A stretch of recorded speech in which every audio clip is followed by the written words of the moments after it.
Все запланированные делишки на сегодня сделал, осталось только на велосипедике сгонять, посмотреть, как там грибасики поживают.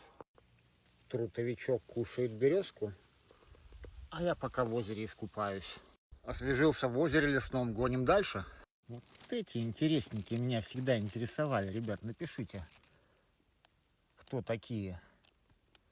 Пока оставим его здесь. А в лесу тишина и красота. Опята кушают дерево потихонечку. Юбочка есть, берем шляпки. О, лисичкин красивый. И снова лисичкино семейство. Вот этих я, ребят, не знаю. Пускай здесь дальше стоят. Ух ты, чага какая мощная, но высоко. Да, в принципе, у меня есть запасы. А это кто такие? Вчетвером тут стоят. Ух, давайте глянем под шапочку. Как-то так.